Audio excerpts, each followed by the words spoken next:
লন্ডনে উন্নত চিকিৎসা শেষে সোমবার দেশে ফিরছেন সাবেক প্রধানমন্ত্রী বিএনপি চেয়ারপারসন বেগম খালেদা জিয়া। নিশ্চিত করেছেন দলের মহাসচিব মির্জা ফখরুল ইসলাম আলমগীর। এয়ার অ্যাম্বুলেন্স পাওয়া না গেলে বাংলাদেশ বিমানেই ফিরবেন তিনি।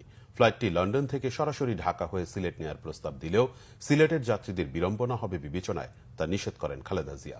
আহমেদ সরোয়ারের আরেকটি রিপোর্ট। উন্নত চিকিৎসার জন্য গত ৮ জানুয়ারি কাতারের আমিরের পাঠানো রাজকীয় বহরের বিশেষ এয়ার অ্যাম্বুলেন্সে লন্ডন যান বিএনপি চেয়ারপারসন বেগম খালেদা জিয়া। সেখানে দ্য লন্ডন ক্লিনিকে ১৭ দিন চিকিৎসার পর ২৫ জানুয়ারি হাসপাতাল থেকে ছেলে তারেক রহমানের লন্ডনের বাসায় নেওয়া হয় তাকে। এরপর ছেলের বাসায় তার চিকিৎসা চলে।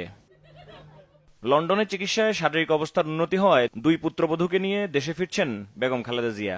বিএনপি মহাসচিব জানান, ৪ মে রওনা হয়ে ৫ মে সকালে তিনি ঢাকা পৌঁছাবেন। আপনার কাতার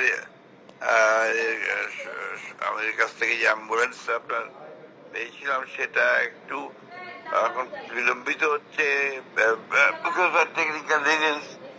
সেই জন্য ম্যাডাম ঠিক করছেন যে ওটা যদি একদম শেষ মুহূর্তে না পাওয়া যায় তাহলে উনি আপনার বাংলাদেশ বিমানেই আসবেন। আমার বাংলাদেশ বিমানে আপনার সমস্ত ব্যবস্থা করে রাখা হয়েছে।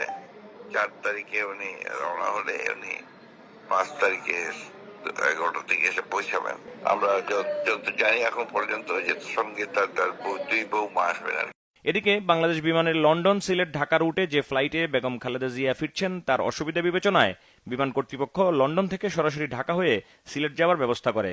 কিন্তু বিষয়টি জানতে পেরে সহযাত্রীদের বিড়ম্বনা বিবেচনায় তা নিষেধ করেন তিনি। বিএনপি চেয়ারপারসনের প্রেসিং কর্মকর্তা শামসুদ্দিন দিদার এক খুদে বার্তায় জানান, রুট পরিবর্তনের কথা তাঁকে জানানো হলে নিজের সুবিধা বিবেচনা না করে সহযাত্রীদের কথা চিন্তা করে বাংলাদেশ বিমানকে নিয়মিত রুট বহাল রাখতে বলেন সাবেক এই প্রধানমন্ত্রী।